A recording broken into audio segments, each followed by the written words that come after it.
What is going on, everyone?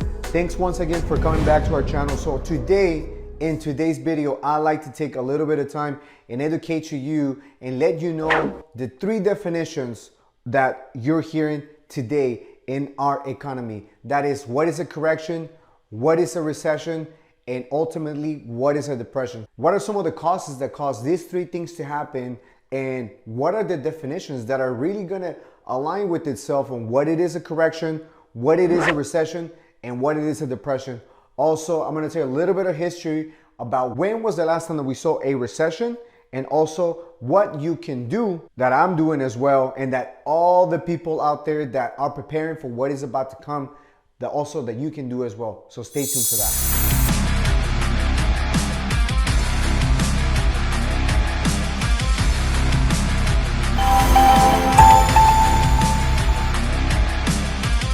Okay, great. So welcome back again to this video, to this channel. If you're new to the channel, please feel free. You can go ahead and subscribe. The purpose of this channel is for us to just go ahead and give value to you, give value to the community, give you a little bit of what I know, some of the things that I have learned throughout my personal life, the times that I was in the military, the times that I was in different careers, the self-development courses that I've taken. But in this case, I wanted to take a little bit of time and really just educate you, because there's a lot of uncertainty right now that we're seeing in our country. There's a lot of fear, there's a lot of uncertainty that is causing our country to be the way that it is right now. And obviously that is what's happening with inflation. What is happening with inflation? Because obviously we're seeing it right now at the highest that we have ever seen it in over 40 years, and that is 9.1%. So that obviously, we already know that has a lot to do with the fact that we printed too much money back in 2020 when the pandemic hit. So the government came in and bailed everybody out. So now we're here. So what do? Everybody's talking about a market crash. Everybody's talking about recession. Everybody's talking about a correction. But I wanted to take a little bit of time and then just explain to you the definitions of the three of them. But also, I wanted to ask you a question. Do you know the number of the times that the market has been on the positive, going back to 1926 all the way up to 2022?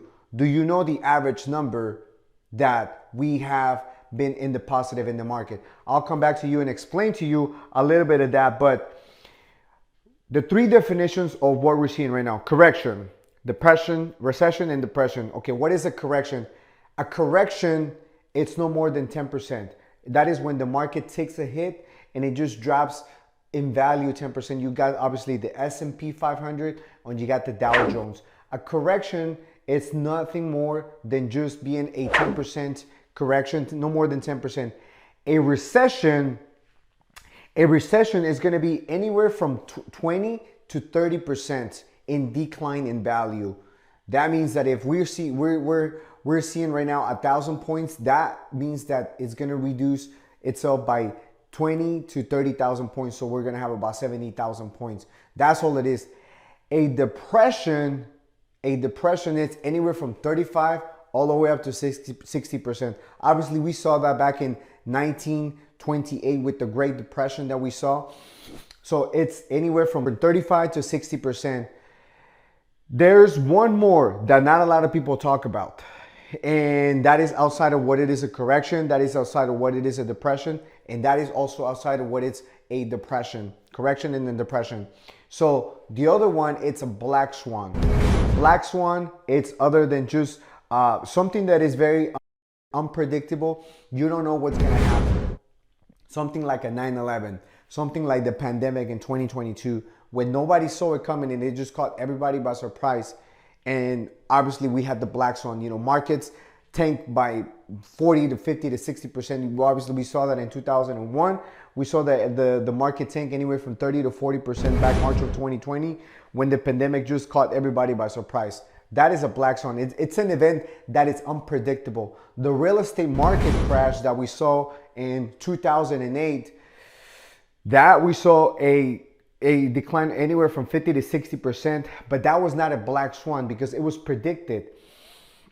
It was predicted by many economists that it was going to happen. So that was something predictable. It was not a black swan. Okay, so a little bit of history. Obviously, you already know what is a correction. You already know what's a recession, and you already know what's a depression. But now let me tell you a little bit of history about the recessions that we have had. Otherwise, they're known as a bear market. And it's known as a bear market because when you see a bear, when they throw the claws, they throw them as if it goes down. A bull market is when the market starts to go up. And obviously you guessed it right. It's because the bulls, they throw their horns and it goes up. So in the economy world, you got a bear market that is a decline of 20% or more, which we are right now in a decline of 20% or more. And then you also have the bull market, which we have experienced since 2010, 2012, all the way up to 2020, where we saw the stock market just kept going up. That is a bull market. Now we're seeing a bear market, which it goes down. So a little bit of history on that. So in May of 1946, we saw a duration of 36 months. 36 months for a duration of a bear market, that is a recession. Another one that we saw was in August of 1956. That one lasted for almost 15 months. The other one was December 1961. That caused a duration of about 6 months. Now, in another one in February 1966, that caused a duration of 8 months. November 1968, 18 months. January 1973, 20 months. August of 1987, 3 months. July 1993, 3 months. March 2000, 31 months. And obviously you got October 2007, which is the duration of 17 months. Now again, that's a little bit of history. If we go even deeper to the before 1920s and even up to the 1800s, we're going to go see more recessions that we saw. But just a little bit of history of the most recent ones that have affected today's economy. Those are the most recent ones. We saw a brief recession in 2020, but again, we were bailed out by the government. The government printed the money, stimulated the economy for us to be able to be bailed out. Now that was a very brief recession, which obviously we ended up recovering. But if you take away that, because that was not a recession, that was a bailout, okay? Because that was almost like a black swan, right? We just couldn't predict it.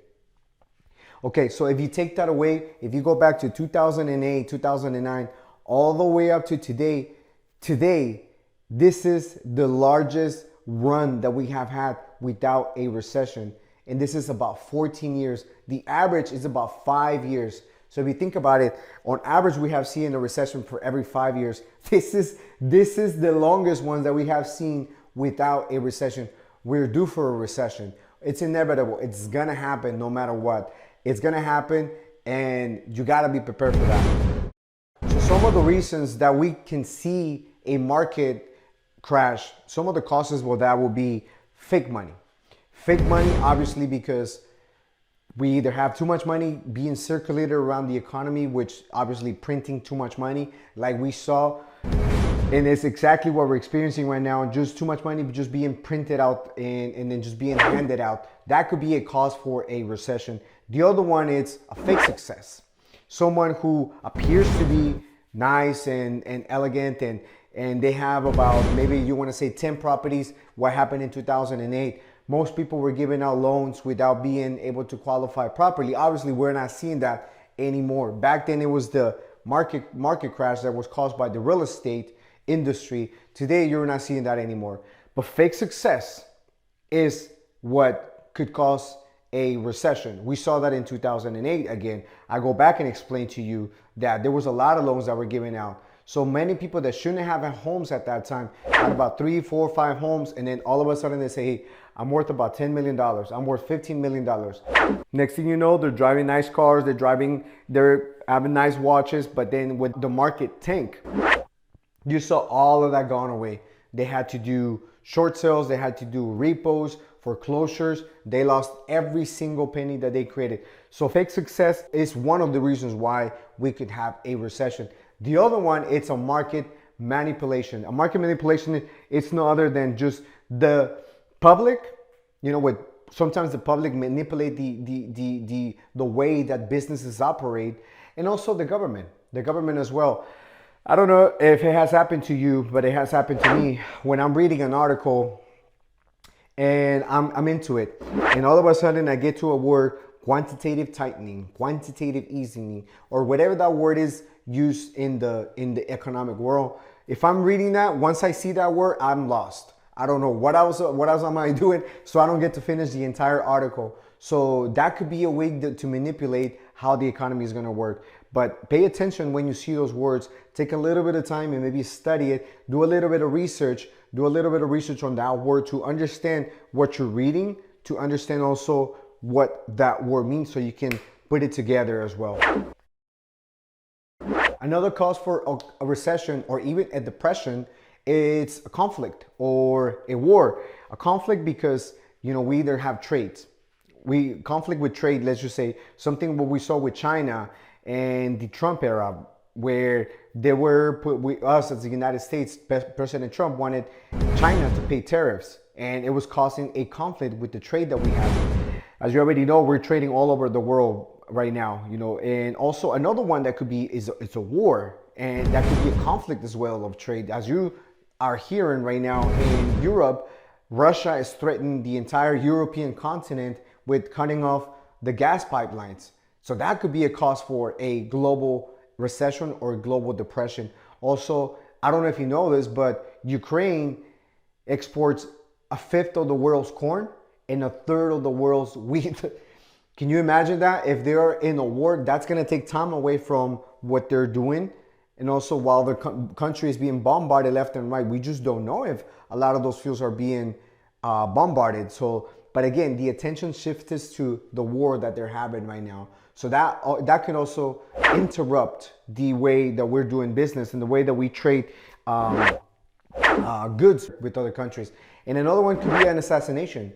The assassination of JFK, for example, which it was November 22nd, 1963. The next day, the market was shut. And then the following after that, there was a decline in the S&P and the Dow Jones. So that could also be a reason for that to have the market just decrease at the way that it can be.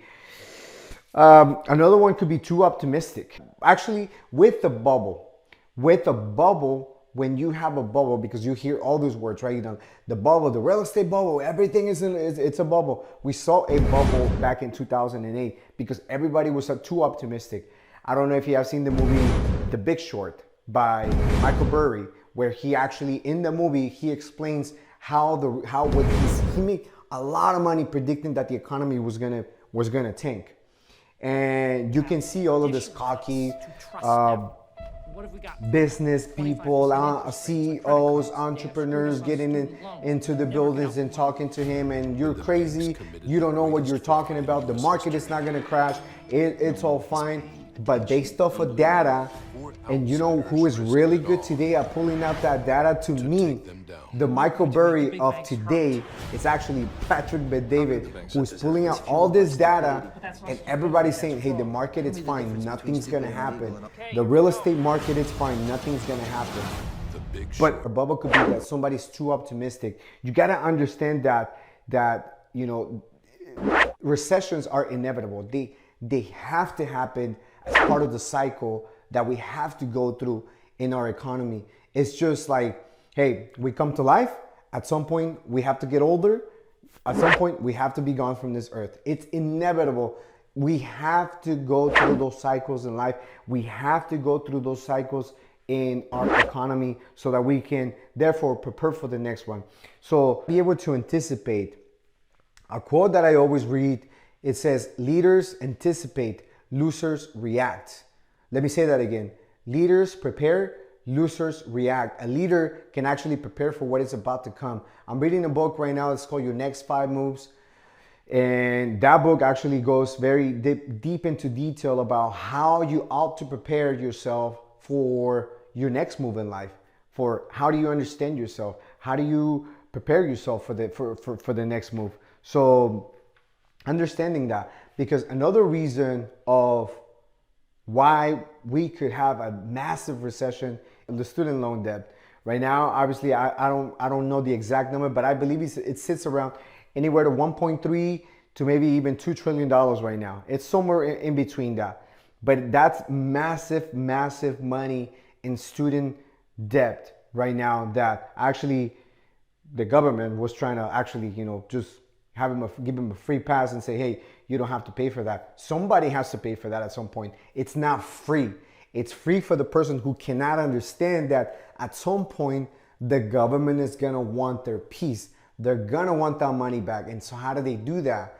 And that's what we're seeing right now. We're seeing money being taken out from the market because too much money was being put into the market. That was a quantitative easing. Quantitative easing was, hey, mister, you have $5,000 in your credit card. Guess what? I'm going to give you $10,000 as a credit limit. So therefore, I got $5,000 more. I have $5,000. Now I have $5,000 more. The bank, whoever that is, Wells Fargo, Bank of America, Chase, they said, hey, I can have $5,000 more. So therefore, I think that I have $10,000 that I can go spend. So someone who is irresponsible with that money, they're gonna go in and say, hey, I have $10,000. And they start swiping. Next thing you know, they have credit card debt. And most of those payments are $100, $200, $300. I don't know if you have heard the saying of, I keep making my minimum payment, but my balance doesn't go down. I have heard that. So that is quantitative easing. Hey, I'm giving out, more money. That's what happened in 2020. The government started printing money and feeding it into the economy. So what's happening now is we're seeing quantitative tightening. The government is saying, if again, you go back to the credit card, Chase says, you know what? Actually, we're going to take some of those $5,000 that we gave you. So now instead of having your $10,000 as a credit limit, we're going to take back the $5,000. Now you're going to have back your $5,000. They're pulling out money from the economy. Obviously, they're not going door to door and knocking on people's door and say, hey, I want some of that money. So I want some of that stimulus that I gave you. They're not saying that. What they're saying is, okay, we're seeing that there's a lot of money out there. We're seeing that there's a lot of demand. So what we're going to do is we're going to start raising the interest rates up. Here are my things that I would say to you on how to prepare yourself for all of this that we're about to see. So one of the things for me, again, leaders anticipate. Anticipation is very, very key, because when you anticipate, you are able to predict what could happen. And even if it doesn't happen, you prepare for the worst, but you expect the best out of it, right? You prepare for the worst, but you expect the best out of it. I'm preparing for the worst. Right now, I'm not buying any real estate, which is another one of those that I was going to say. Avoid any major real estate investments. Why? Because prices are still up there and interest rates continue to go up. Interest rates are probably going to be hitting the 6% by the end of the month, if not early next month in August. So I personally would say one of the ways that you prepare is avoid any major real estate investments at this moment. Another one to prepare, it's having some cash, whatever that number could be. For me, it's anywhere from 20 to 25%. So if I have $1 million in the bank, $1 million in assets, 25% of that, which is $250,000, $250,000, that's what I'm going to have in cash. I'm going to have that in cash. The rest of it is in my bonds. The rest of it is in stocks, and most of it is in real estate. But I'm holding that 25%, that $250,000 on reserves. Avoiding the major real estate, obviously, it's one of the big ones, right? I already touched a little bit on that. I'm staying away from real estate. I'm staying away from any major investments. I'm not looking for any deals at the moment because I know it's going to be on sale very, very soon. A lot of people that think nothing's going to happen, which is fine. It's great. I'm preparing myself. Again, I'm preparing myself for the worst. And I encourage you to do the same, to prepare yourself for the worst. Understand a little bit more about what is happening today in our economy. Because this, just like you can see it here in the United States, you can see it anywhere in the world. And then last but not least for me is study my portfolio. Study your portfolio, and that means if you own any real estate, that means if you own any stocks, if you own any bonds, if you own any crypto, collectible cars, you name it, right? You name it, gold.